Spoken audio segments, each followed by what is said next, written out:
All right, well, thank you, viewers of CCN, for watching the first episode of Speaking Sustainability. Speaking Sustainability is sponsored by the Institute for Energy and Sustainability. My name is Vincent DeVito, and I'm the Executive Director of the Institute for Energy and Sustainability, which we commonly reference as IES. Briefly, a little bit about IES before we get to our first featured guest, Mike Ryan. The Institute for Energy and Sustainability is a green business zone based right here in central Massachusetts. We have an office here at the Marsh Institute on Clark University's campus. It's primarily staffed right now by our senior program advisor by the name of Christopher Noonan. You're welcome to stop by and say hello to him anytime. Or feel free to give me a call or email. Our website is energyandsustainability.com. We have been working aggressively during our 2010 launch year to be an economic development initiative for the clean energy technology sector here in central Massachusetts. Our intent, and we have been relatively successful over the past year to 18 months, in creating a world-class green business zone. We have been very effective in developing business-to-business networks.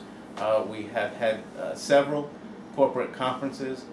We have been working aggressively on the project development side, and we have been trying to find opportunities for those, both in the employment sense and on the project aspect of all this, and perhaps even some financing for opportunities in the clean energy technology sector.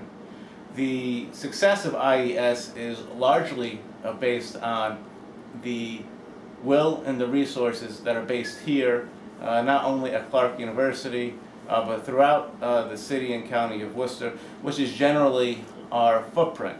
There are folks should know, over just about 40 towns and cities within central Massachusetts, and those are really our target audience right now. And within that particular geographic footprint, there are well over 100 successful clean energy technology companies. Each and every one of those is in growth mode. And the primary reason for that, if you don't know already, and I'll reference and ask you to look it up or contact IES, and we'll give you the information on how to find that, is the Green Communities Act, which was signed by the governor in 2008, in July 2008, here in the Commonwealth of Massachusetts. The Green Communities Act has within that a boatload of incentives, mandates, and programs designed to deploy clean energy technology here in Massachusetts, and designed to help institutions such as IES and cities and towns such as Worcester and surrounds to be healthy participants in the clean energy technology market on a worldwide basis. The fortunate thing is that the market is significant enough here and now that we don't have to tap into the worldwide market now. However, we do have interest from international entities, both governmental and commercial, here in what we're doing. At our first corporate conference, we had representatives from Canada. We also had folks come from as far away as California.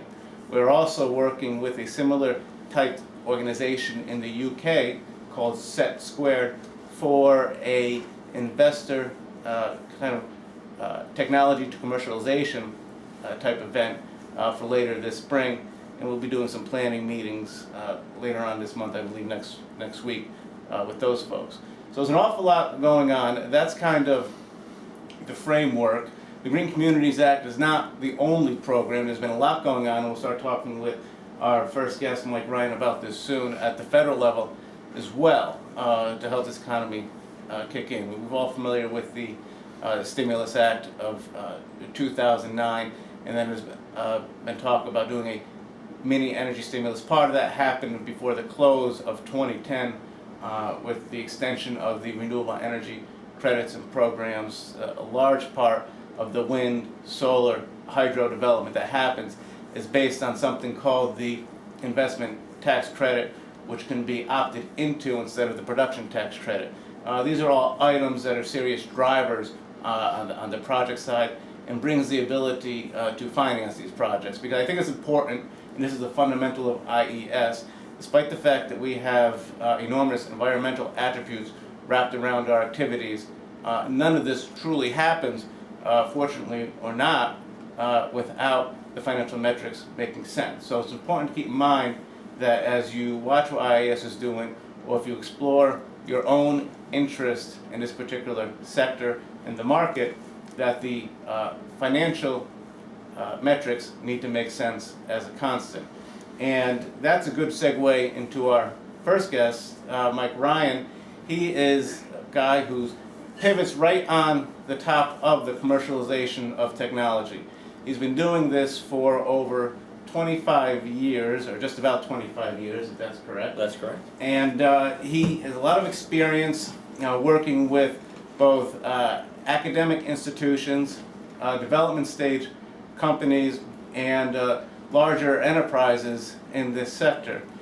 He's a consultant, and I don't have it committed to memory, so I'm going to read for just a moment. But he is a president and CEO of a company that focuses on technology development and commercialization, which is, as I mentioned, the key to all this. He focuses on opportunities in clean technology. He's a founder of a new organization, which IES is a part of, called the Action Network, and he is on the advisory council of STEM Power. And STEM Power is probably something that I don't know too much about, Mike, but before we get to talking about STEM Power and other activities, maybe you can give us a little bit deeper insight into your background. Sure. Well, thanks very much for the introduction, Vincent, and I appreciate being here on the inaugural Speaking Sustainably event that IES has hosted. I've been studying the clean technology sector for all my professional career and have been getting more involved within the last 5 years. And one of the particular areas that I've been studying is the support mechanisms that are in place to help clean technology companies grow. And one particular area of support mechanism is the incubator systems that we can find both here locally, regionally, throughout the country, and around the world. And those incubator systems are the place for companies to leverage experience out in the marketplace to help their companies grow. So, from your experience, one of the things that IES is contemplating as well is the development of an incubator space here in Worcester. And the dynamic behind that is the element of workforce training. With your experience in working with incubators, being a founder of incubators, what are, say, the 5 essential components of launching an incubator? Well, I don't know about the if there's 5 particular components to be aware of. But certainly, you need to have community involvement and involvement with state and local officials. You need to have the support, as you mentioned, the Green Communities Act of 2008. You need to have the support of the legislature and also local community leaders. And the reason you want to do that is because much of incubation is about economic development and job growth. And so those are certainly key, having the participation of those individuals. But you also need participation of corporations. And that participation might come through in terms of through sponsorship programs.